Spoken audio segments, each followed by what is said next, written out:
Craig Peterson back here, WGAN, and online at craigpeterson.com. Hey, if you're a Facebook fan, you'll find me on Facebook. One of the easiest ways to get there is just craigpeterson.com/Facebook. And if you're a YouTube fan, craigpeterson.com/YouTube. Now, this week I did a couple of trainings that I hope you're able to attend, some live things. The first one was really rather short. It was like 3-4 minutes. The second one was, in my book, short. It was about 15 minutes. And I went through some of the things you should be doing when it comes to these Iranian hacks. And I do those fairly frequently, and really I should be sending out emails. I did send out some text alerts to people about them, and I may do that tomorrow as well. If you want to be on my text alert system, make sure you just email me at craigpeterson.com. Let me know you want to be on the text alerts, and I'll be more than glad to add you. Obviously, I'll need your phone number, and I'll get you all set up for that. Many of us, I think, are a lot like me, where I am just, hunky-dory, happy to have a computer that's 10 years old, because man, has it paid for itself over those 10 years.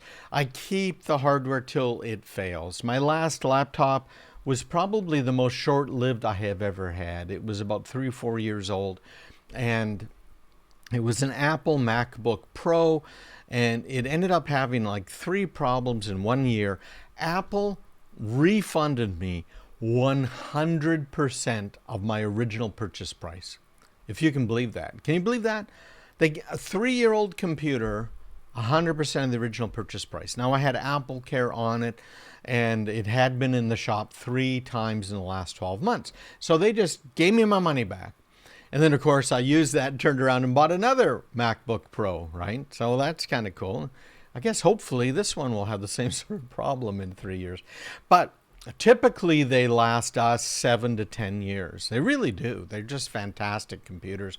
They work well while you're using them, plus you have the advantage of their longevity. But the problem is that not everything in that computer can be patched. You take a look at the hardware that's in it, like your Bluetooth hardware, and what did we find? Well, Bluetooth is getting hacked.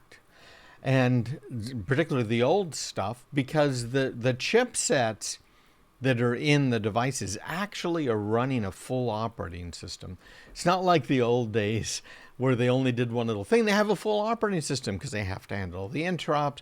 They have to handle multiple different types of Bluetooth, the new low power, extreme low power, some of the Bluetooth controls of the amount of power that's being output as you walk away from your device, right? That 30-foot range that nowadays can be as far as a quarter mile. All of that requires some real smarts inside this little teeny tiny chip that's the Bluetooth control chip for your computer. So what happens is like what happened, as I mentioned earlier this week to one of my clients, which is somebody else's Bluetooth went ahead and connected to their computer and tried to infect it. Now, all of this was caught because of the advanced threat protection that we have in place. And, all was kind of well. But that's what we're going to talk about right now. We all have this old equipment, our operational technology, as Derek Mankey puts it here.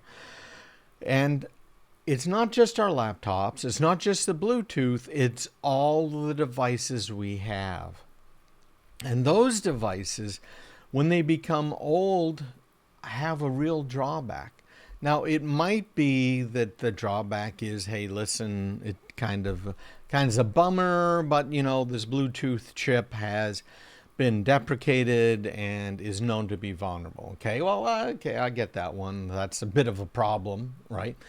But what happens when that computer is treated like what the vast majority of people and businesses do, which is they don't touch it. They don't do upgrades. They don't try and fix any problems with the software and the vulnerability in the computer. So what's happening here, what he's talking about, is that the cyber criminals, instead of innovating, don't get me wrong, they do innovate, but instead of innovating, they look at these older computers and say, hey, why are we innovating? I could take you right now onto the dark web, onto these websites that sell hacker tools. This includes ransomware. And you can buy some of the old tools for as little as $20 online. That's cheap. Now, $20 to us is cheap, but to the guys selling it who are in Eastern Europe or somewhere else in the world where $20 is a lot of money, well, to them, obviously, well, as I just said, it's a lot of money, right? So why would a hacker spend weeks, hours, months, or $1 million, which is what it costs for some of these newer zero-day attacks? $1 million, real money. Why would they try and do any of that when they can just spend $20? So what they do is they say, well, I'm going to spend $20, and they're going to go out and they are going to scan systems for problems.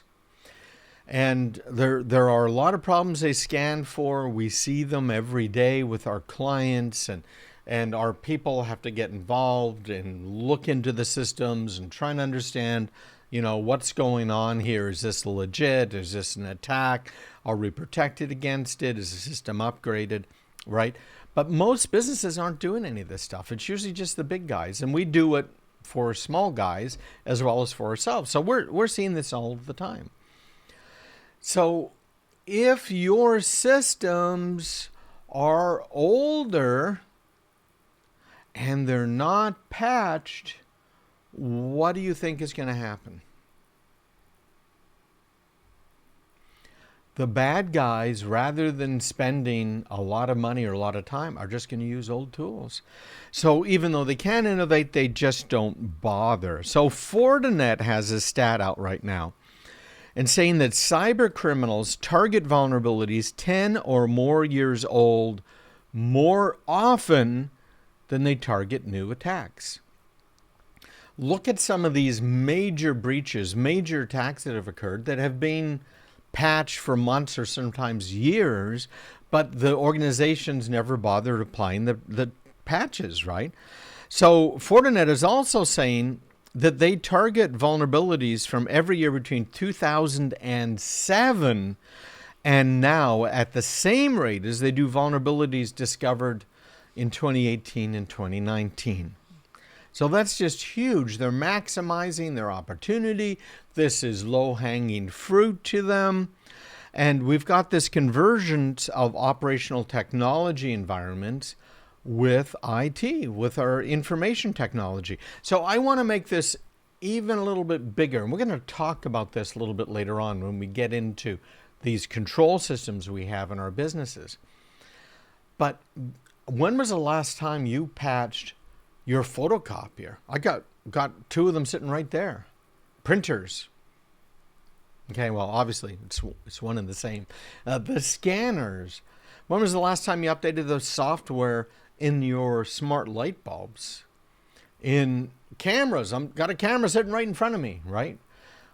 Have you been updating all of the software in this operational technology side of things, as well as all of our computers? You see, that's where we are really falling short, because we've got to be thinking about, if you're a manufacturing customer, we have manufacturing customers, right?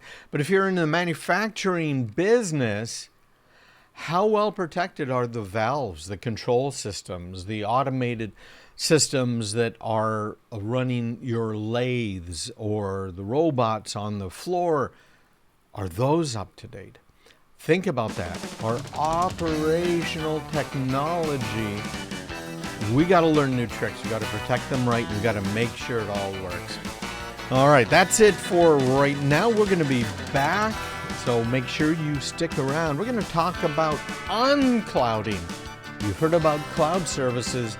Have you heard about unclouding services? Right here on WGAN and at CraigPeterson.com.